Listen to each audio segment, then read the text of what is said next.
Oh, no. The pastor that left called me. He said, Brother Jerry, they want you to preach the last sermon at the church. And I said, okay, I'll come there. I'll preach. When I got there, they told me, well, we're voting to close the church today, but what do you think? It was one time as a preacher, I stepped off the pulpit and I said, I want to talk to you. Amen. I said, you have to make a decision today. You're either going to play church or you're going to become the church. And I said, you can take back this church and the Lord can do a work in this church. If you will start praying, the Lord can heal the brokenness of this church and make the church alive again. But you got to start in prayer.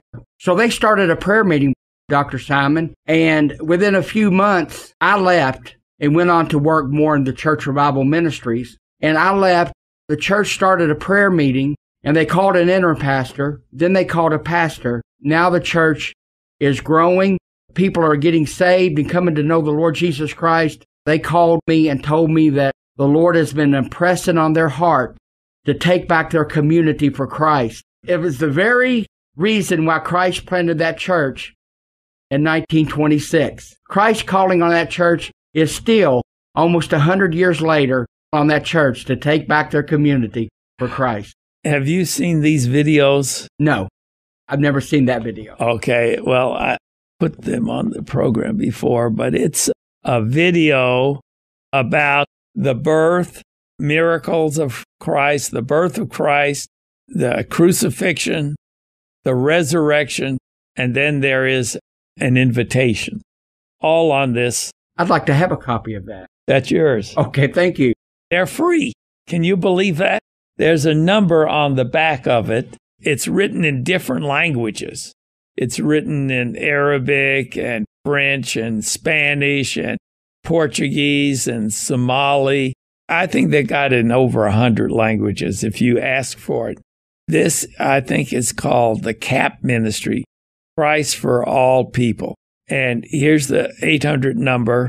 We got a couple of hundred of them. We asked him, what do we owe you? He says, oh, just send a donation. So they're basically free. We've gotten several hundred of them. It's a tremendous aid. Like when we were going down Taylor Boulevard and praying with people, we'd always give them a video. And it'll play in any computer. It doesn't have to be a DVD player. It'll play in any computer.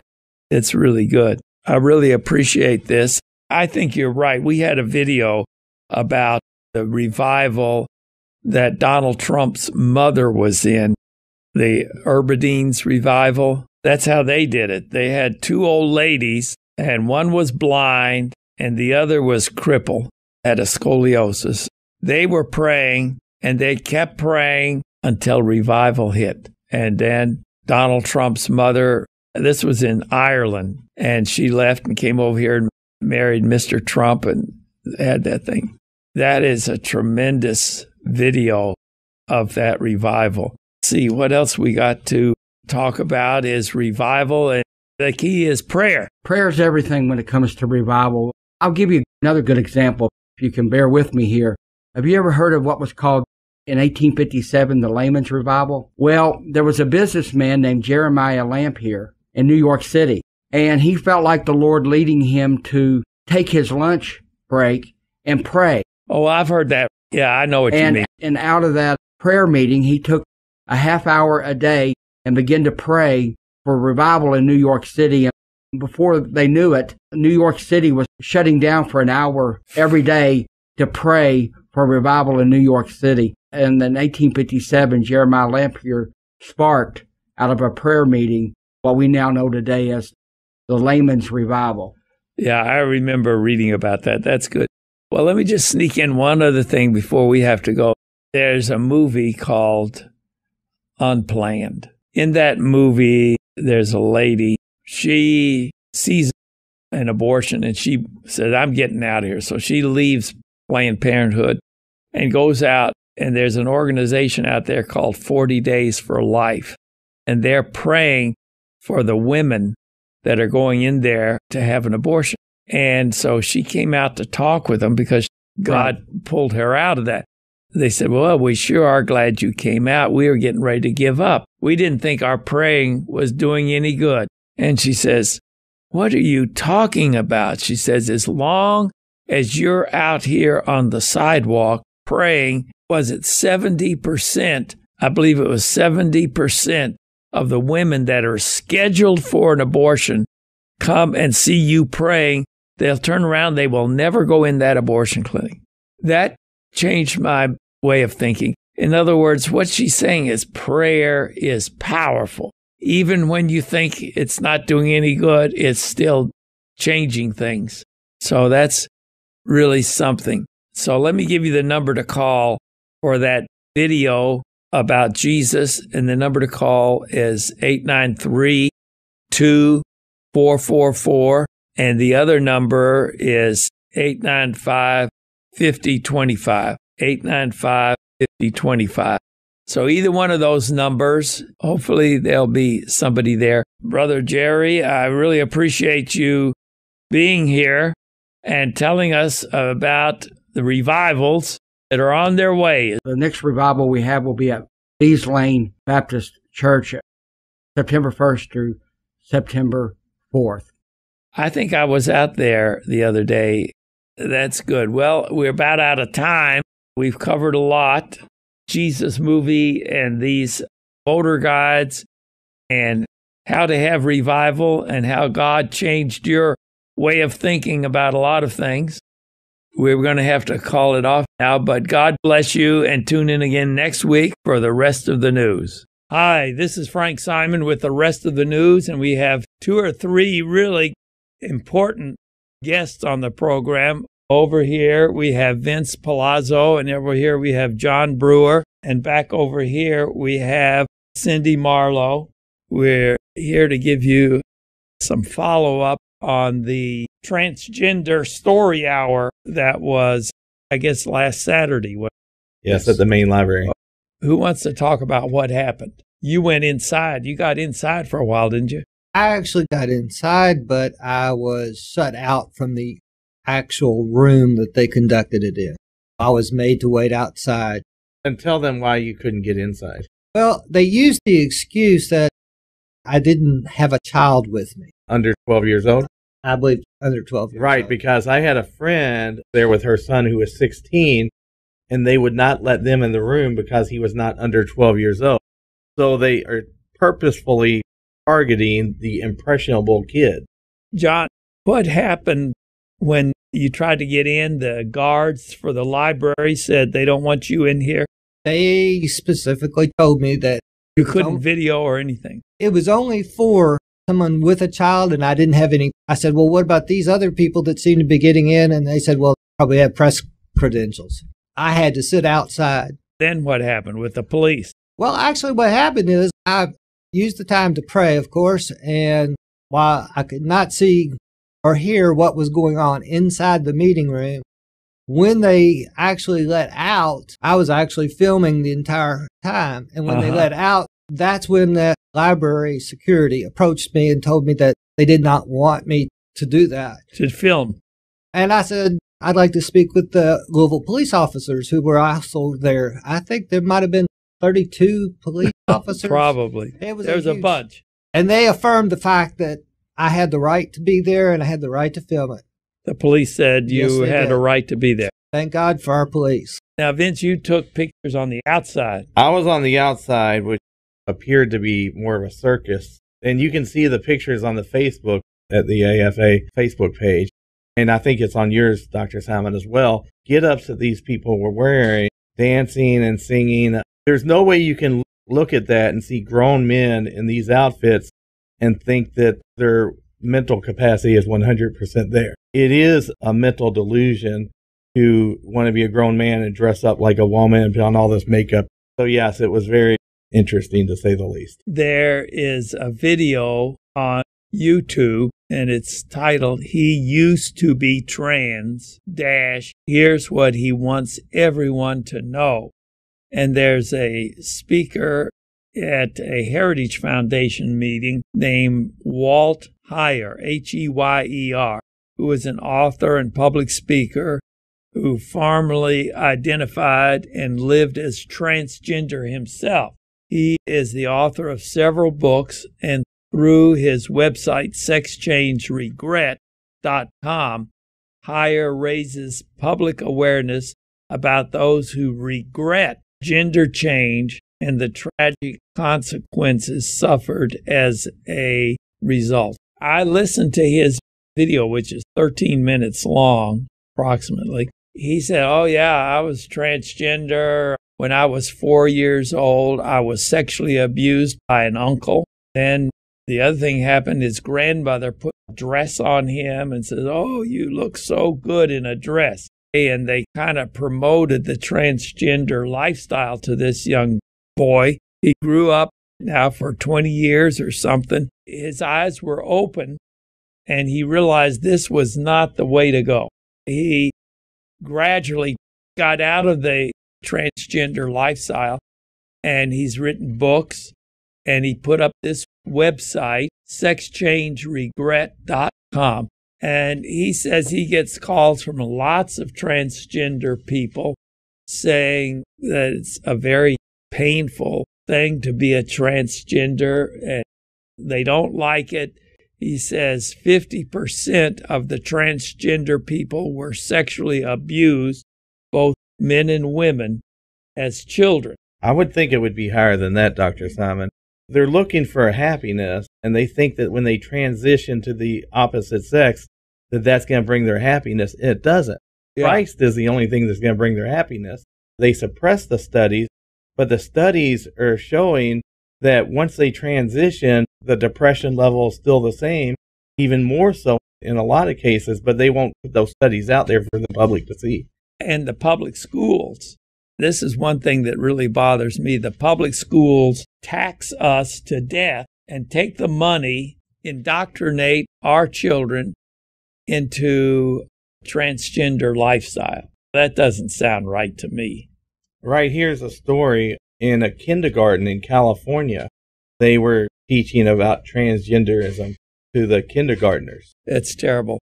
Now, John, you went and talked with the people at the library. Tell us about that. I just asked if we could actually put on a similar type of story. They had no problem with it. They gave me some formalities I had to actually go through.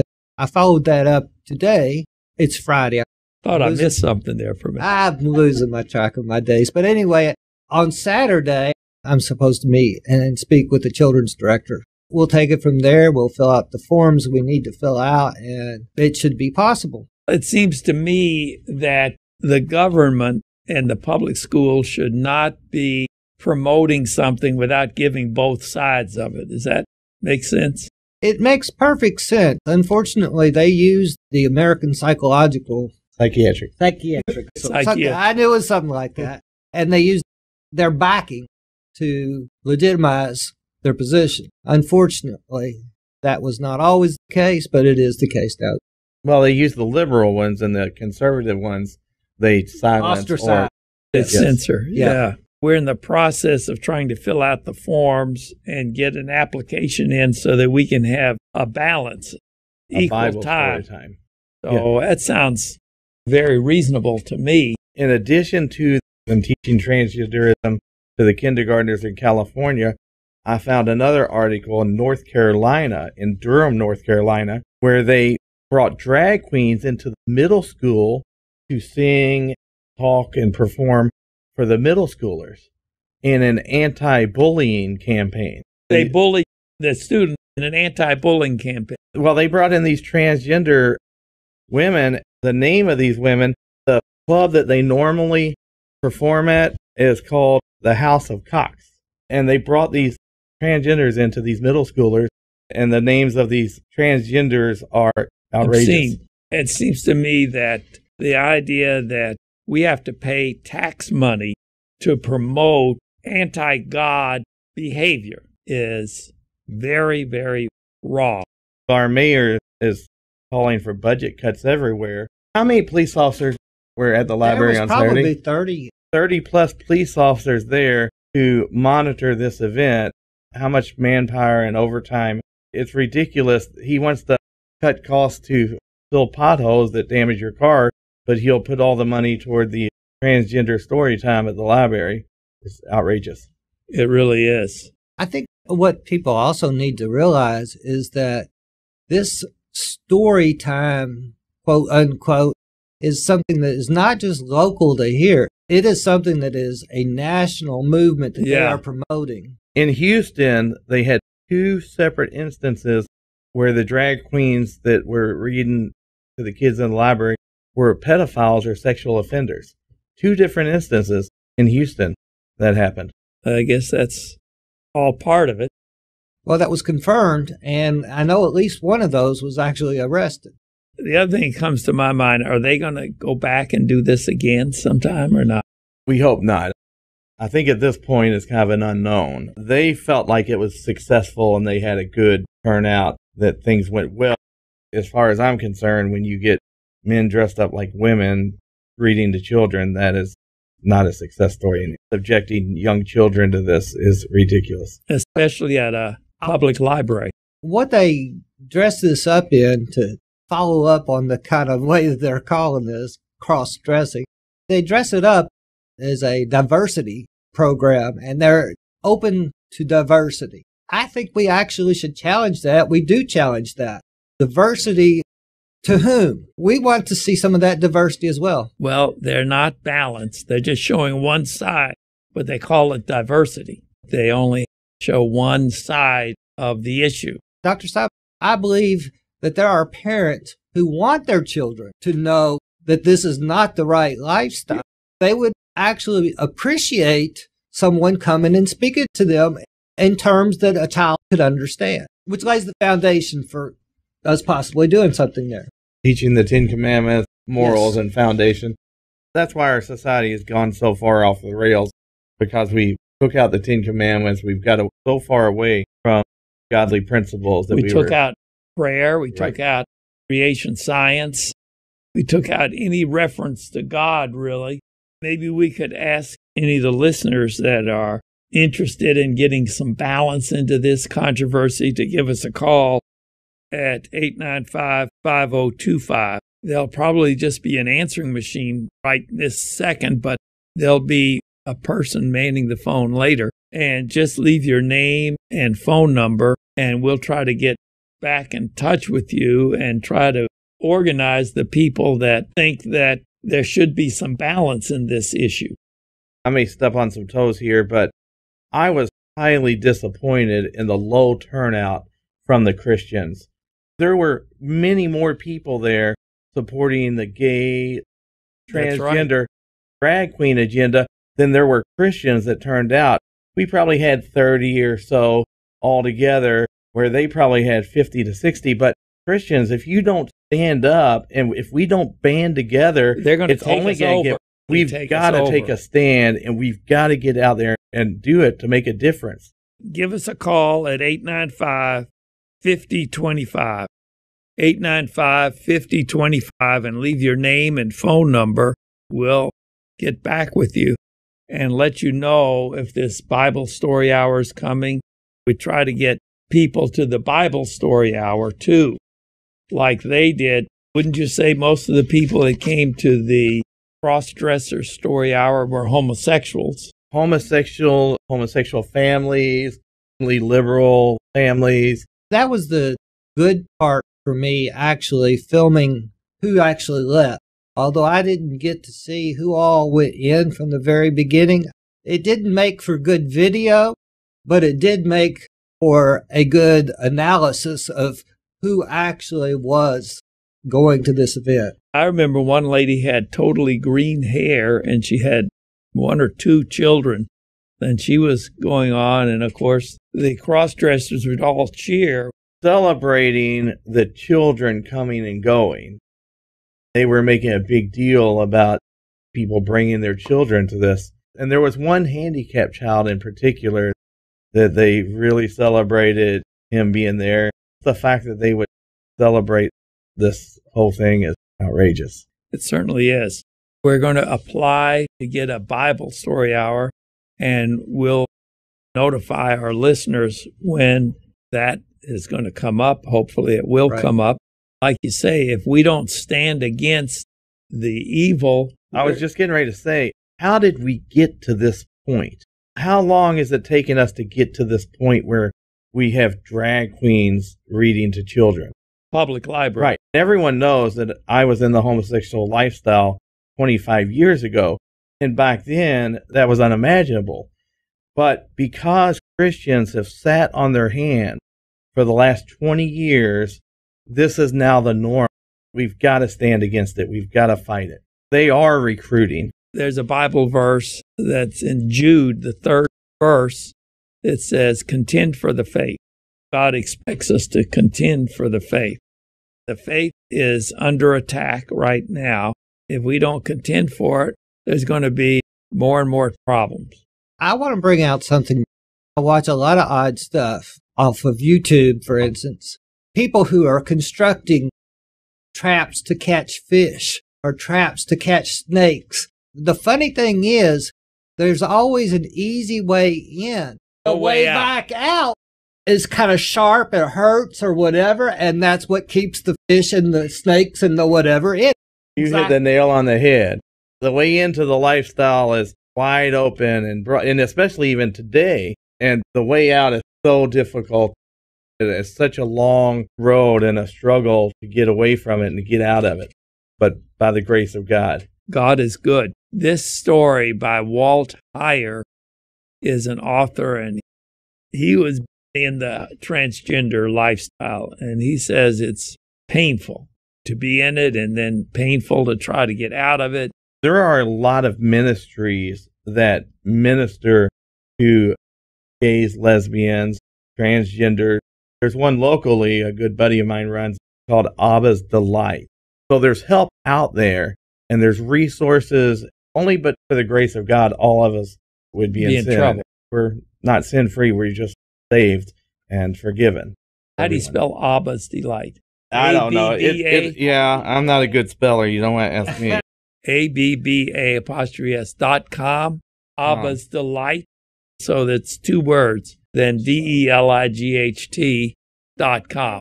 There may be someone listening who knows someone that's in the homosexual lifestyle. That would be a good place for them to go to get more information. ABBA'sDelight.com. Yes, it's ABBAS Delight. It's Daniel Mingo. The ministry's online, I believe. Well, that's good. We went to the cross-dresser story hour. There was a lot of people there, and we prayed and we sang. I encourage people to go to the Facebook page and look at the pictures from it, because you would look at those pictures and you'd think, oh, that's San Francisco or LA. That's not. No, that's right here in Louisville, Kentucky. And in all honesty, Louisville actually has a large gay population. But when you think about the transgender population as a whole, it's less than 0.06% of the population. And why has society become so bent on promoting and catering to such a small percentage of the population? Why is that? Because they're recruiting. They're recruiting. Like he said. Like the traps. Like the traps. Yes. It's just part of the anti-America movement. You got George Soros, who's pouring billions into destroying America. You got the people that took prayer and the Bible and 10 Commandments and creation science out of our schools.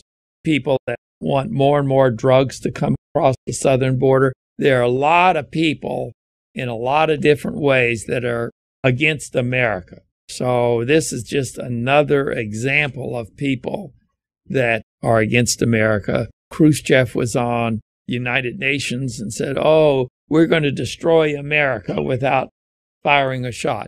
And that was one of the things that he was going to do, is promote pornography, homosexuality, get rid of prayer.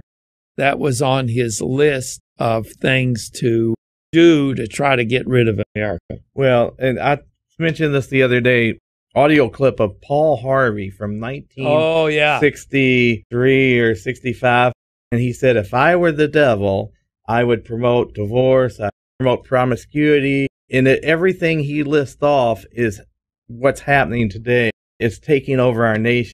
I encourage people to YouTube that. Paul Harvey, I don't know what it's called. If I were the devil. If I were the devil. You put that It'll come up. Khrushchev, he's on the YouTube too, I'm pretty sure. Sure. Speaking in United Nations. And One thing I wanted to point out, and sometimes this is lost, especially in the media, because the media likes to portray Christians as just a bunch of haters. That is not the case at all. yeah. I mean, there may very well be some people out there that hate anybody. But the point is, as Christians, we're there, we take abuse. We're cursed. We are called all kinds of things. But we love those people. Christ died for those people. We are there because we love them. We are there for the children because we love the children. Right. We just want to make sure that's the point we're getting across here. Not that we're better than they are, not that we're less sinful. We love them. Now, what is the website that they can see those pictures on? They can go onto a Facebook page, Frank G. Simon, or AFA of Kentucky, American Family Association of Kentucky. Our Facebook page is on there. And then in the search bar. Search American Family Association of Kentucky. Now, or those Frank were G. good Simon. pictures that you took. Like I say, these get-ups are just unbelievable. Vince, I got to say, you had the easier dude. You got to go out there and film the really good stuff. I got to just sit there inside and Well, pray. you did good too. There were a couple street preachers there that were unaffiliated with the AFA. They were preaching, getting a message, and we tried to get a message as well. Okay, well, we're about out of time, so we're going to have to call it quits. We appreciate Brother John Brewer and Brother Vince Palazzo, Cindy, and everybody else. Tune in again next week for the rest of the news. Hi, I'm Dr. Frank Simon. I'm an allergist and family doctor, board certified in both allergy and internal medicine. I specialize in allergy, headaches, sinus, hives, cough, asthma, hypertension, and diabetes. We're located at 1404 Browns Lane near Norton Suburban Hospital. Our phone number is 895-5088. We can see you tomorrow. Because at the end of the day, the way that our farmers are going to increase their profits and stay in business is by exporting. And that's a market that's been untapped. And that's something that we've really worked on over the last couple of years. And we're proud of the successes we've had at the department. And we think we deserve 4 more years. There's one more question. I don't know if you want to stop me. Where do you stand on hemp farms? Okay. 4 years ago, there were 32 acres of hemp in the ground.